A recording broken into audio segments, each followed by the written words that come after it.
Hola, somos Neus Andreu y Beatriz Ángel. Hoy vamos a entrevistar a Manuel Martínez Torega, un poeta. Primero vamos a hablar un poco sobre él.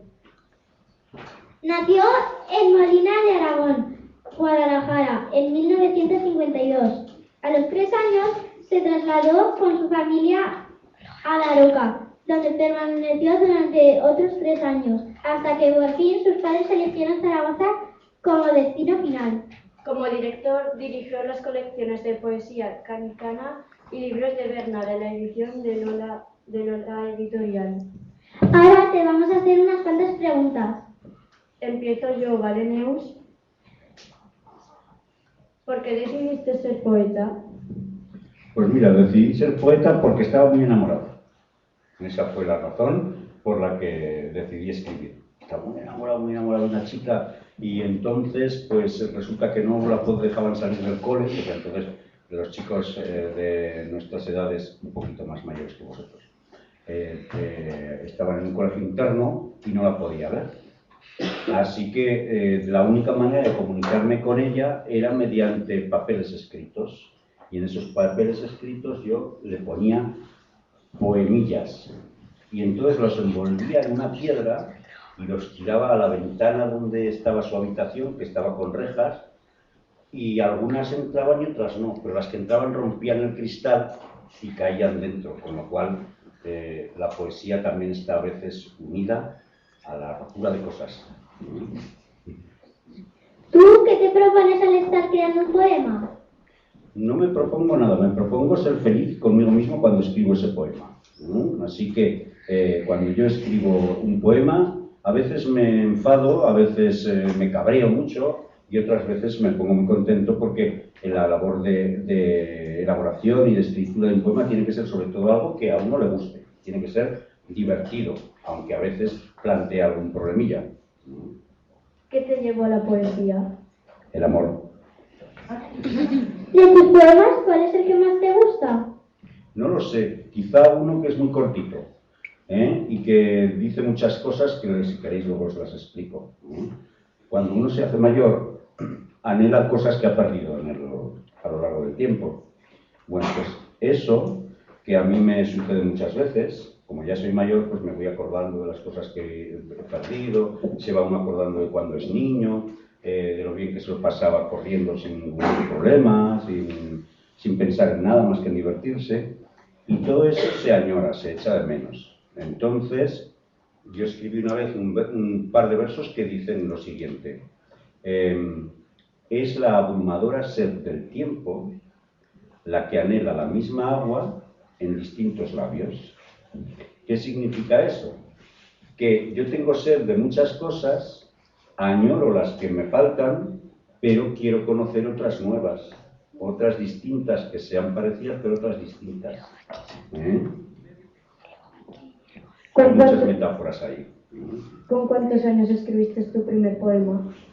Pues creo que esa vez, cuando yo le lanzaba esos pedruscos a Patty, que se llamaba así, era una niña con una piel muy blanca, casi transparente, la mirabas y se veía al otro lado de su cuerpo, muy transparente, y se llamaba Patty, tenía unos ojos azules, lo suspendía todo, excepto el dibujo, y creo que yo tenía 16 años, me parece. Y solamente estuve con ella una vez, cogidos de la mano, cerca de un manantial con agua muy fría y todo lleno de césped, que eso es la imagen más bonita que hay del amor. Alrededor había unas cuantas ovejillas, porque pasaba un pastor, y es verdad, pasaba un pastor por allí, por lo tanto vivía un idilio con Paqui. Luego se hizo pintora, lo supe. Luego fue pintora, de ahí que aprobara solamente el dibujo, lo demás lo suspendía todo. Entonces supe y ya no la volví a ver más. Eso es la verdadera. Nada, no sé nada ya más de ella. No supe más y lo único que supe es que pintaba, que era pintora, que hizo una exposición en Logroño. Tuve incluso alguna imagen de su catálogo donde no había fotografías suyas. Y ya le perdí la pista y he tratado de localizarla por ahora por la red con tantos medios y no aparece. No. Era de Cuenca. Encárganoslo a nosotros. Sí, Esperanza Martínez Montero se llamaba. Está tatuado, Ese era su verdadero nombre, pero no he logrado localizarla por ningún sitio. ¿Alguna vez has ganado algún premio por tu carrera? Sí, me han dado unos cuantos. Pues, por ejemplo, me dieron el premio de Miguel Labordeta, me dieron el premio del Consejo Superior de Investigaciones Científicas, me dieron el premio de Poesía del Miedo y me dieron un premio de traducción que se llama Roland Barthes, en francés. ¿Has tenido siempre claro que querías ser poeta? Sí, absolutamente claro. Alguna vez uno duda, pero cuando no tienes más remedio que escribir poesía y cuando uno pues, se pone delante de ese abismo tremendo, que es como un precipicio que se llama el papel en blanco, una gran metáfora, pues no me salía otra cosa que escribir versos, poemas, no puedo escribir otra cosa. He intentado escribir otras cosas que no fueran versos y la verdad es que me he rendido porque soy incapaz, solo escribo poesía. ¿Cómo te inspiras para hacer poemas? Bueno, eso es muy... Cada maestrillo tiene su librillo, ¿sabes eso? Hay veces que, bueno, ves volar un pájaro y surge una idea sobre un poema y a lo mejor pues eso es una inspiración, ver volar un pájaro, pero a lo mejor ves el pájaro que ha caído y está muerto y es precisamente lo que te llama la atención, porque alguien le ha disparado y a lo mejor ahí hay más dramatismo y es una imagen también para poder escribir, pero cualquier cosa que te rodee, lo que uno menos pueda imaginar, puede ser un motivo de inspiración para escribir poesía. Hemos hablado de las moscas. Exacto. Hay un poeta que se llama Pablo Neruda, que escribió un libro que se llama Odas Elementales. Bueno, pues cada oda está dedicada a una fruta o una verdura. La oda a la cebolla, la oda a la manzana, la oda a la patata, en fin. Así que incluso esas cosas que parecen que no son poéticas, guardan mucha poesía y se puede escribir sobre ellas. Sabemos que en tu blog, acerca de mí, antes de ser poeta, trabajabas en un barco conservero cortando las cabezas de los peces. ¿Qué es más duro, trabajar en un barco conservero o la poesía? Es más duro trabajar en un barco conservero, sin ninguna duda. Sobre todo cortando cabezas de peces vivos. Es terrible, porque después de cortar la cabeza seguían moviendo la cola. Tremendo. Es más duro, eso sí. También sabemos que te gusta la pesca. ¿La pesca te inspira para hacer poemas? Sí, muchísimo.